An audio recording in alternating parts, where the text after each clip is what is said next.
Attention! Si vous avez plus de 40 ans, cette question vous concerne directement. Vous êtes-vous déjà demandé, en secret, ce qui arrive réellement à votre prostate si vous vous masturbez tous les jours? C'est un sujet tabou, entouré de mythes et de peurs. Mais ce que la science a découvert pourrait bien vous surprendre et changer votre façon de voir votre propre corps.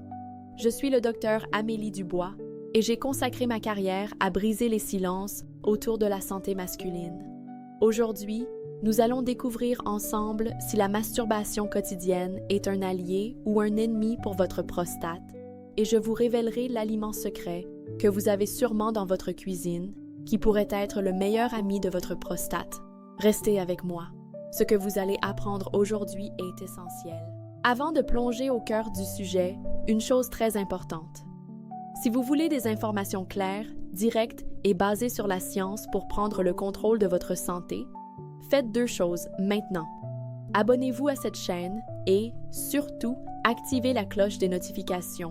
C'est votre engagement envers vous-même. Et pour que je sache que vous êtes prêt à briser les tabous, tapez 1 dans les commentaires. Si vous avez encore des doutes, tapez 0 et posez votre question. Je lis personnellement chaque commentaire. Très bien, assez parlé. Allons droit au but.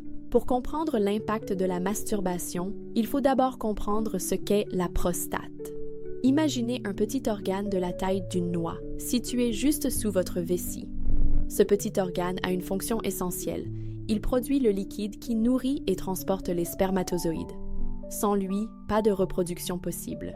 Pendant la jeunesse, la prostate travaille en silence. Mais dès la quarantaine, un processus naturel s'enclenche chez la plupart des hommes. Elle commence à grossir. C'est ce qu'on appelle l'hyperplasie bénigne de la prostate, HBP. En grossissant, elle appuie sur l'urètre, le canal urinaire, et c'est là que les ennuis commencent. Jet d'urine faible, envie fréquente d'uriner, surtout la nuit, sensation de ne jamais vider complètement la vessie. Si cela vous parle, sachez que vous n'êtes pas seul. Maintenant, la question à 1 million d'euros, la masturbation fréquente aggrave-t-elle ce phénomène ou, au contraire, le prévient-elle? La science a une réponse de plus en plus claire et elle est bien plus positive que ce que beaucoup imaginent. Une étude majeure, publiée dans la prestigieuse revue European Urology, a suivi des milliers d'hommes pendant près de 20 ans. La conclusion est fascinante. Les hommes qui éjaculaient fréquemment, 21 fois ou plus par mois, avaient un risque considérablement plus faible de développer un cancer de la prostate que ceux qui le faisaient moins souvent. Pourquoi? La théorie la plus acceptée est celle du nettoyage prostatique. L'éjaculation régulière permettrait d'éliminer les substances potentiellement nocives et les cellules vieillissantes qui peuvent s'accumuler dans la prostate.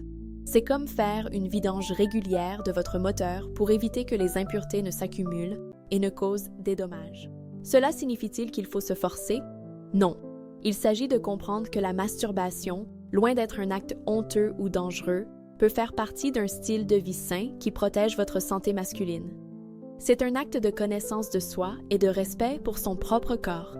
Mais attention, ce n'est qu'une pièce du puzzle.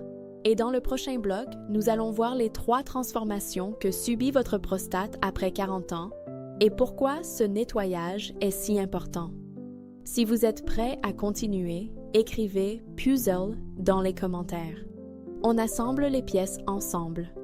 Puzzle. Je vois ce mot dans les commentaires et c'est exactement le bon terme. Vous avez la première pièce. L'éjaculation fréquente peut être un allié. Mais pour que le puzzle ait un sens, il faut comprendre l'image globale. Il faut comprendre ce qui se passe réellement à l'intérieur de votre corps, ce combat silencieux qui a lieu après 40 ans. Maintenant que ce point est clair, il est nécessaire de comprendre ce qui se passe réellement dans votre organisme quand vous atteignez la maturité. Il existe 3 transformations principales que la prostate expérimente au fil des années, en particulier après 40 ans. Comprendre ces 3 changements, c'est comme allumer la lumière dans une pièce sombre. Soudain, tout devient clair. Comme je l'ai déjà mentionné, il est tout à fait normal qu'avec l'âge, la prostate augmente de taille. Ce phénomène est appelé hyperplasie bénigne de la prostate, ou HBP. Bien que le nom puisse paraître alarmant, bénigne signifie que ce n'est pas un cancer. Cependant, Cette condition est responsable de la majorité des problèmes urinaires auxquels beaucoup d'hommes font face sans savoir comment les expliquer. Imaginez votre prostate jeune comme une éponge sèche et efficace. Quand elle produit le liquide séminal, elle se contracte et expulse tout, sans effort. Mais en vieillissant, cette éponge devient plus grosse, plus dense et perd de son élasticité. Elle a plus de mal à se vider complètement. Une partie du fluide stagne à l'intérieur après chaque cycle de production. C'est cette rétention, cette stagnation qui est le début des problèmes. Un liquide qui stagne dans un environnement chaud est un terrain de jeu idéal pour l'inflammation. Cela crée une inflammation chronique de bas grade. Vous ne la sentez pas directement, il n'y a pas de douleur aiguë, mais c'est comme un feu de braise qui couve en permanence, irritant les tissus, générant une sensation de pression constante ou d'inconfort dans la zone pelvienne. C'est l'une des raisons pour lesquelles on ressent ce besoin d'uriner sans que la vessie soit pleine.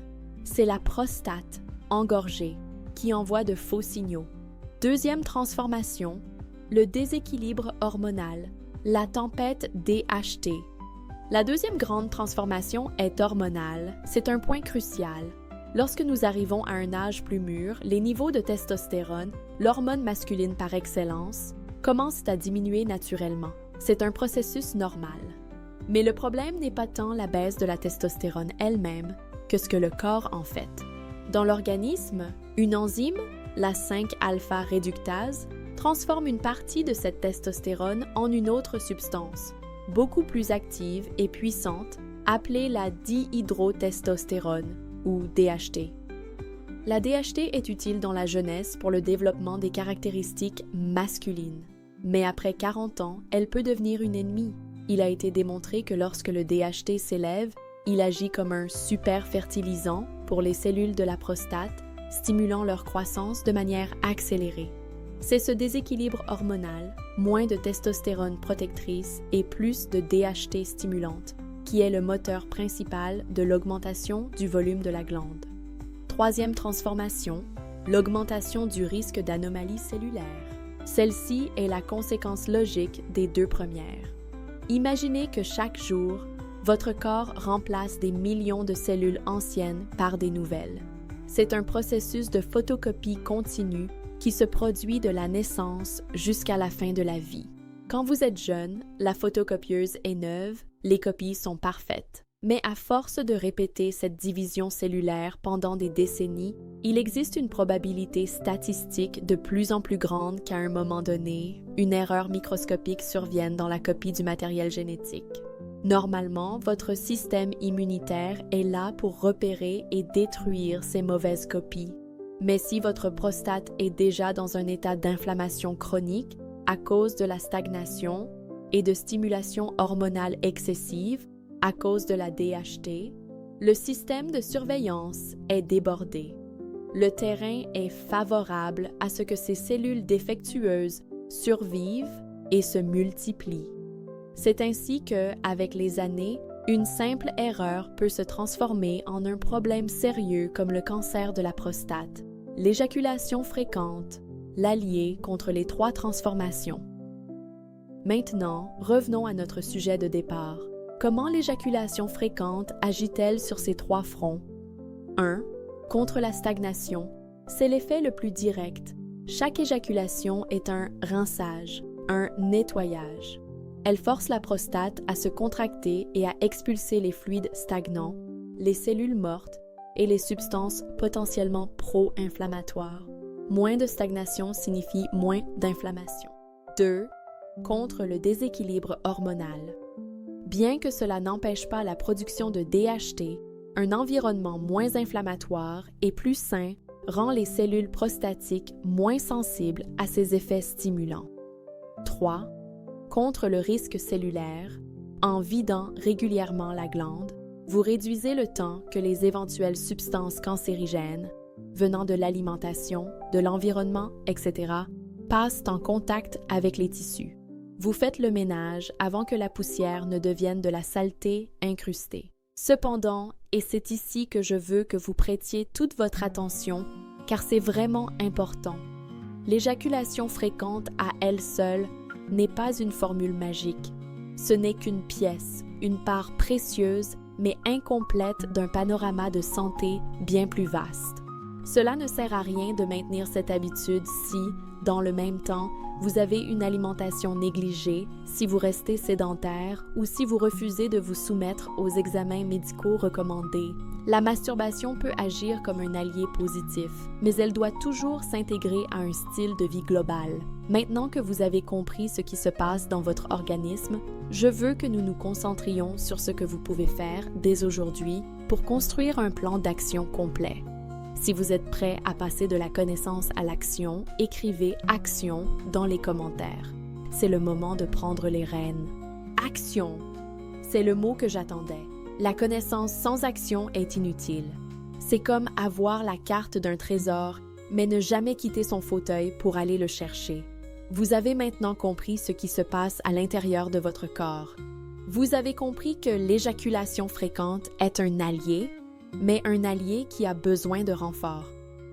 Il est temps de construire votre forteresse, de mettre en place un plan de défense et d'entretien pour votre prostate.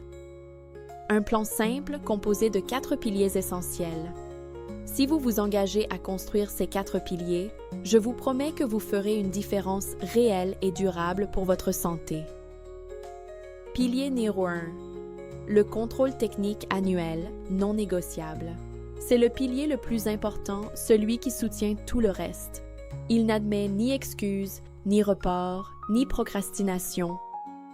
À partir de 40 ans, ou même avant si vous avez des antécédents familiaux de cancer de la prostate, vous devez vous soumettre à des examens médicaux de contrôle chaque année.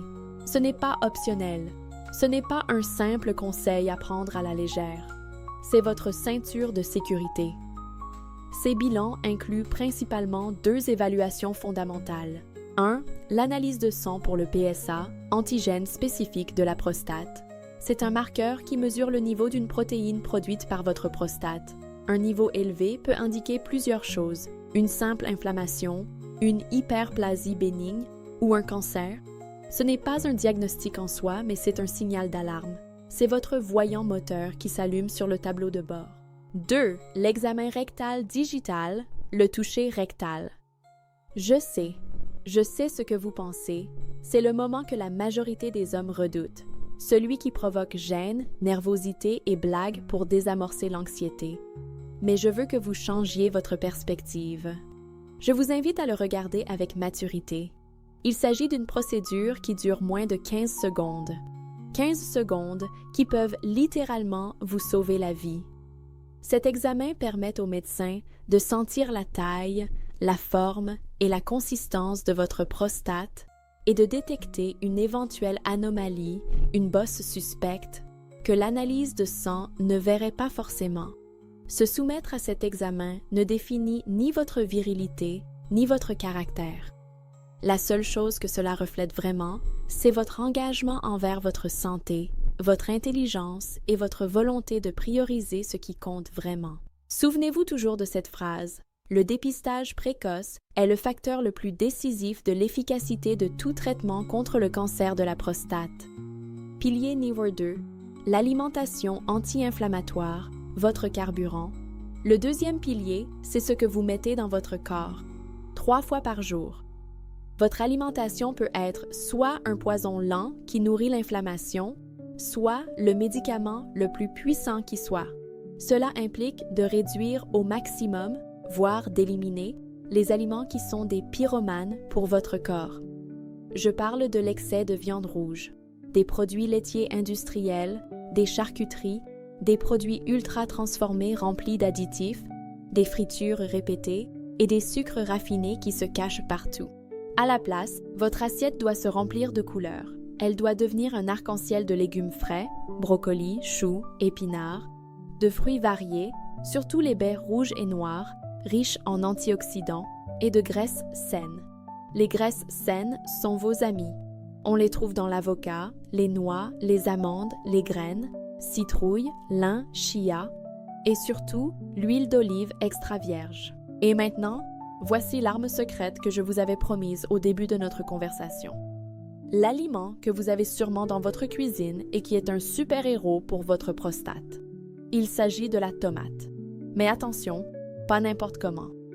Cet aliment modeste est gorgé d'un antioxydant surpuissant appelé le lycopène. De très nombreuses recherches ont montré que le lycopène exerce un effet protecteur exceptionnel sur les cellules de la prostate. Et voici le conseil pratique que beaucoup ignorent. Votre organisme absorbe bien mieux le lycopène lorsque la tomate a été cuite et mélangée à un peu de bonne graisse, comme l'huile d'olive. C'est pourquoi intégrer une sauce tomate maison, du concentré de tomate ou même un peu de ketchup de bonne qualité, sans sucre ajouté, peut devenir un geste simple ayant un impact extrêmement positif sur votre santé prostatique. Pilier numéro 3, le mouvement, la pompe circulatoire. Le troisième pilier, c'est de maintenir une activité physique constante. Le corps humain n'est pas fait pour rester assis sur une chaise 8 heures par jour. La sédentarité est un poison pour votre circulation, surtout dans la zone pelvienne. Vous n'avez pas besoin de devenir un athlète professionnel ni de courir des marathons. L'important est de bouger votre corps régulièrement.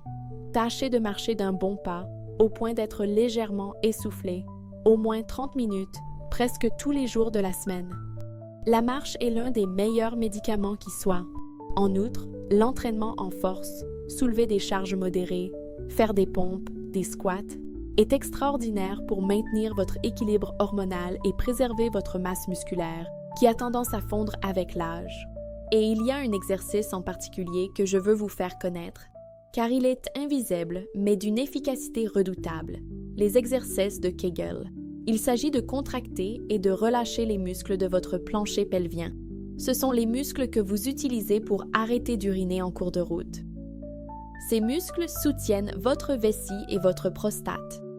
En les entraînant, vous améliorez notablement le contrôle urinaire, vous prévenez les fuites et vous pouvez même améliorer la qualité de vos érections. Le plus intéressant, c'est que vous pouvez les faire n'importe où, n'importe quand, sans que personne ne s'en rende compte, en voiture, au bureau, en regardant la télévision. Pilier numéro 4. L'hydratation consciente, le rinçage interne. Le quatrième et dernier pilier peut sembler un détail mineur, mais c'est en réalité l'une des pratiques les plus puissantes que vous puissiez cultiver. Boire suffisamment d'eau aide à diluer l'urine, ce qui la rend moins irritante pour votre prostate et votre vessie. Cela facilite aussi l'élimination naturelle des toxines et maintient tout votre système urinaire en fonctionnement efficace. Essayez de consommer entre 1,5 et 2 litres d'eau tout au long de la journée, répartis en petites prises. N'attendez pas d'avoir soif pour boire. Ces 4 piliers forment la base d'une prostate en bonne santé, mais il existe une approche plus récente, presque révolutionnaire, qui mérite d'être connue. Si vous êtes prêt à découvrir cette nouvelle perspective, écrivez « nouveau » dans les commentaires. Nouveau. Je vois ce mot et il montre que vous êtes curieux, que vous êtes ouvert d'esprit. C'est la qualité la plus importante pour rester en bonne santé. Vous avez maintenant les 4 piliers fondamentaux, le contrôle médical, l'alimentation anti-inflammatoire, le mouvement régulier et l'hydratation. C'est la base, le socle sur lequel tout repose. Si vous mettez en place ces 4 piliers, vous faites déjà 90% du travail pour protéger votre prostate sur le long terme. Cependant, bien que ces facteurs, le vieillissement, les changements hormonaux et les habitudes de vie aient un poids énorme sur la santé prostatique, il existe une ligne de recherche récente, plus audacieuse, qui suscite beaucoup de discussions et aussi une certaine controverse dans le milieu médical. C'est une approche que je trouve fascinante et que vous méritez de connaître. Quelques études innovantes, menées principalement par des chercheurs japonais, proposent une explication différente qu'ils considèrent comme la cause racine pour laquelle des millions d'hommes souffrent de troubles urinaires sans trouver de soulagement réel et durable, même en suivant les conseils classiques. Selon ces experts, le problème central n'est pas seulement l'augmentation de la taille de la glande ou la diminution des hormones, c'est quelque chose qu'ils appellent l'obstruction cachée de la prostate. De quoi s'agit-il? Ils décrivent cette condition comme une accumulation lente mais continue sur des années, voire des décennies, de déchets à l'intérieur des minuscules canaux de la prostate. Ces déchets sont un mélange de cellules mortes, de minéraux calcifiés, de protéines et de toxines, qui, avec le temps, forment une masse dense et compacte, un peu comme le calcaire qui s'accumule dans une tuyauterie. Cette obstruction cachée a deux effets dévastateurs. Elle ralentit la circulation sanguine et lymphatique à l'intérieur même de la glande, l'empêchant de recevoir les nutriments dont elle a besoin et d'évacuer ses propres déchets. Cela crée un environnement propice à l'inflammation et à la dégénérescence. Cette masse compacte et durcie appuie de l'intérieur sur les tissus de la prostate, ce qui, combiné à l'augmentation de taille globale, comprime de manière encore plus agressive l'urètre et la base de la vessie. C'est cette double compression, interne et externe, qui serait, selon eux, la véritable cause des symptômes urinaires sévères et persistants. Mais la partie la plus frappante de leur recherche, c'est la solution qu'ils proposent. Ces chercheurs ont conçu une méthode simple qui consisterait à consommer une préparation spéciale à base d'eau minérale, enrichie de plusieurs composés naturels spécifiques, extraits de plantes, minéraux et antioxydants. Ils affirment que ce mélange, bu quotidiennement, aurait la capacité, en quelques jours ou quelques semaines, de dissoudre progressivement cette obstruction durcie. Ils comparent l'effet à celui d'un produit détartrant puissant mais naturel. En dissolvant ce bouchon, la prostate retrouverait sa souplesse interne, sa taille fonctionnelle diminuerait et la pression sur l'urètre et la vessie serait libérée.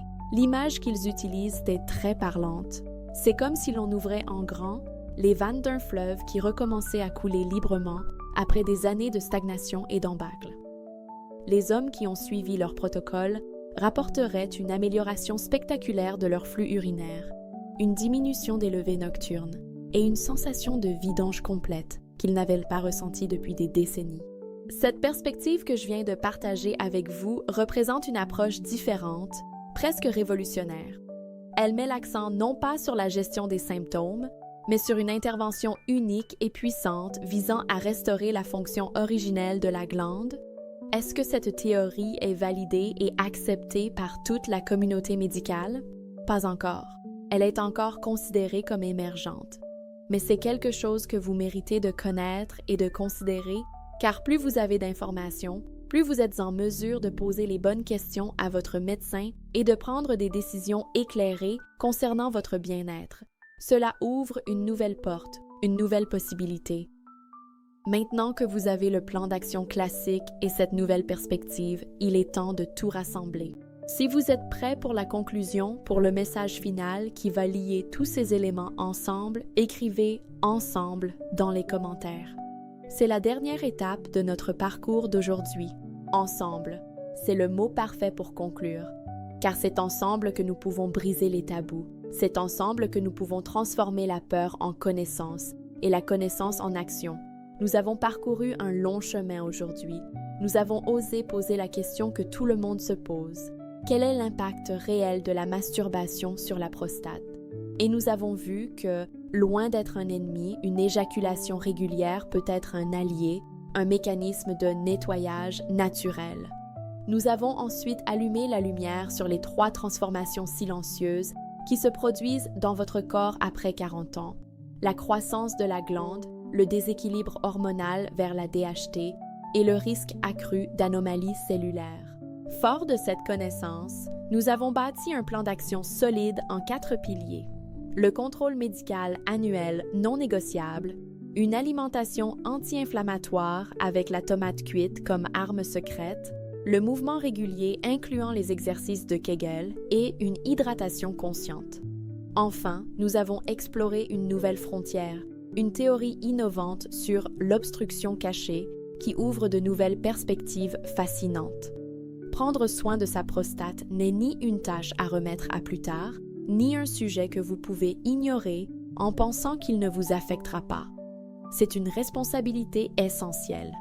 C'est une partie intégrante de l'engagement de veiller à votre santé en tant qu'homme et d'assurer que votre qualité de vie, votre capacité à uriner sans gêne, à dormir sans interruption, à vivre une intimité épanouie, reste élevée au cours des prochaines décennies.